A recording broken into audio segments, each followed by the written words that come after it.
Perfecto. What Okay. more could you want? Exactly, and I shall sit Yeah, here. So you look at me.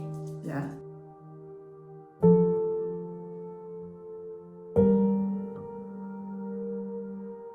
So is it ready? Okay, so. My mother, Marie Denny, was born in 1940. She was orphaned. When she was still too young to remember, she was adopted by a couple who already had 4 children. My mother lived in a one-roomed tenement on Queen Street near Smithfield, where too many inhabitants shared a single outdoor toilet. My mum enjoys talking about those days, her youth growing up in the inner city, kissing boys in alleyways who wore their hair much like Elvis. In the early 50s, my mother's family were pushed from the inner city to the sprawling suburbs of the perimeter of Dublin City. Being a lively, curious young teenager, my mother craved the spit and grit that was city living, and she managed to find work in a sewing factory on the 4th floor of a building in Capel Street. Mum's sewing machine in the factory was situated beside the window, allowing her a view of the street below.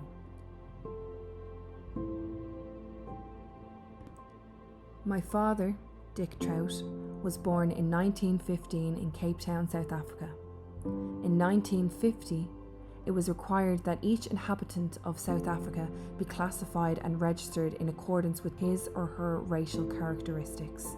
There were 3 classifications: black, white and coloured, and which class you fell into depended not only on the tone of your skin or the colour of your eyes, but also on the slope of your forehead, the height and width of your nose, the thickness of your lips and the curliness of your hair. While my father and their mother, Teresa, were classified as coloured, his only sibling, Betty, was classified as white, solely because her eyes were blue. So, in the late 50s, Dick arrived in Dublin. He was an artist by choice and a signwriter by necessity. He loved art and design. He had an abundance of flair and style and a gut business instinct, and a very driven work ethic. He rented out a workshop on the 4th floor of a building in Capel Street, which had a large window directly facing a sewing factory on the opposite side of the street. I was born in the summer of '69, with 3 brothers, Yuri, Glenn and Galen. We were reared in Raheny on the north side of the city.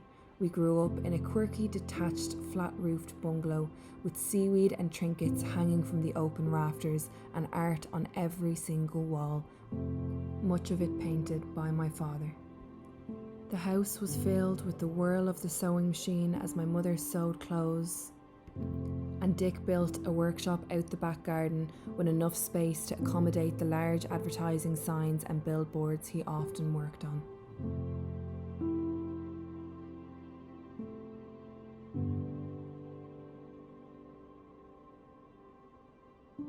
So, Nana, Yeah?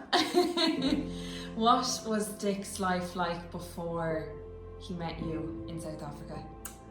Well, from what I got from him, he had a very hard life. His father died when he was only 2, and his mum married again, and there was a very brutal stepfather he got, who used to beat him, so that wasn't good. And then when he became a teenager, he decided he was gifted, he loved signwriting and paints and anything like that, so he actually started painting posters, and he started it on his mother's kitchen table, and then he did well, and he opened a little shop in Plain Street, equivalent to O'Connell Street here, and he did very well. He then met a woman and they got married, And after that then he came to England and the marriage broke up. And from there then he came to Ireland. He sold up in England and he came to Ireland. And that's where I come in.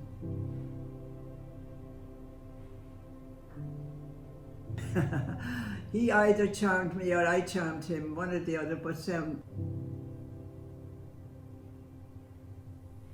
his mum told me, Teresa, she told me had he stayed in South Africa, he would have rotted in jail because he wouldn't stand for that.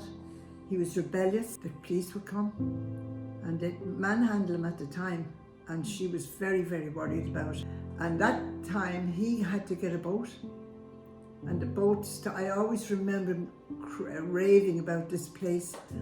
And oh my God, what's it called? It's Madeira?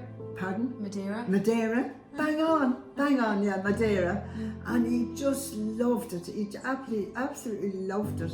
So that took him, oh my gosh, I suppose days, and then there was trains in between and whatever. So that's how he got here.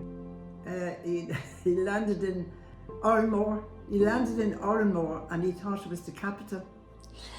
I know, they all laughed at him there and they were amused him because they hadn't seen a coloured man before. And he made great friends there. And he made his way to Dublin then, but he landed in Bray. He loved Bray. He absolutely loved Bray. He loved to be near sea and water and all that, like Gail and your dad and all. They all loved the water. And he started his business again. He started as Burns Advertising in Capel Street. Wow. And I was working across the road from him in a factory doing sewing factory. At the window, my machine was at the window and I was looking across and he was there doing his work. And we waved to each other. And we did that for a while. We were all the girls were laughing and saying, "Oh, Janie, oh, look at him," blah, blah, blah. I said, "What's wrong with him?" Anyway, to make a story short, he put a note in the window and he said, "Bring me up milk," I think it was milk or something, obviously milk, lunchtime. And I did that, and all the girls were saying to me, "Are you not afraid going up there?" I said, "No, I'm not." Gee, man, what would I be afraid of? So that's how that started. He met my parents and they didn't, well, Daddy especially, oh my God, what are you doing with him, you know? Really? He said to me, "He's too old, he's not your colour, he's not your religion." I don't know, everything was wrong with him. And I said, "I don't care." Of course I did children then. I had Yuri first in 1961. And I'd Glenn, 62. And 69 I had Jackie. And 73 I had Galen. So I'm so lucky to have my family. I think I'd die without them. I know I would. It was his ability and his skill really, and his hard work and his uniqueness of what he did that got him the money to get the lifestyle that he ended up with. Yeah, he was pretty unique.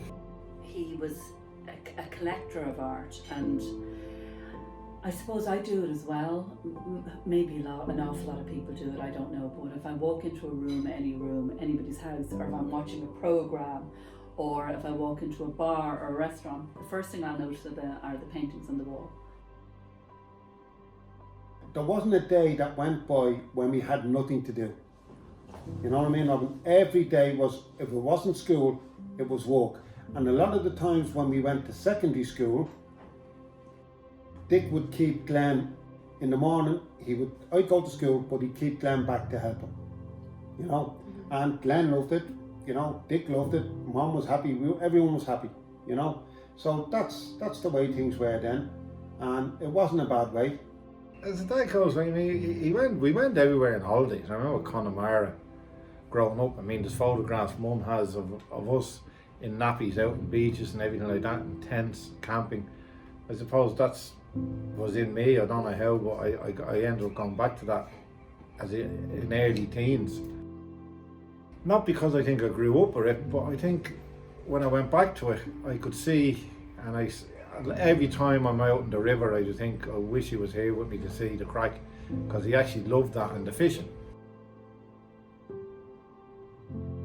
He always had a very bad chest, and he smoked a lot. He smoked an awful lot, and then of course he liked the Guinness. Then he started drinking Guinness. He loved Guinness, so that didn't help him. And then he was working hard, too hard as well, something like Glenn. So it worked out then that he had a very bad heart attack. Oh my God! The four of us went out.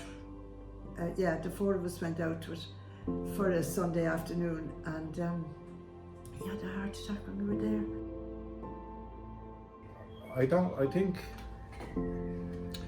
I still think about Rolla. Even, I know the day he died, I remember it. And I still, funny enough, I still miss him and think, wonder what he'd be thinking of his there now.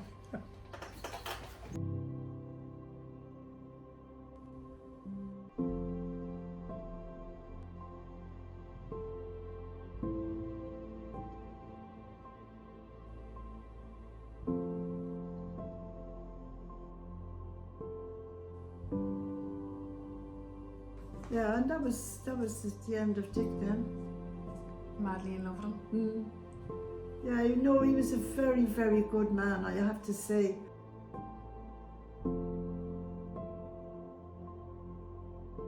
Really, it does boil down to what one man did back in the 40s, I suppose, early 50s, and took a trip from South Africa to get out of the shit and start a new life in Ireland. And what it's led to, with the legacy he's left behind between his children, his grandchildren and his great-grandchildren, which is unfortunately never got to see. I think if he looked back, or if he was looking down or looking up, I think he'd be one hell of a very, very proud man. I really do. Because if I could leave that, from what he came from, yeah, I'd be chuffed.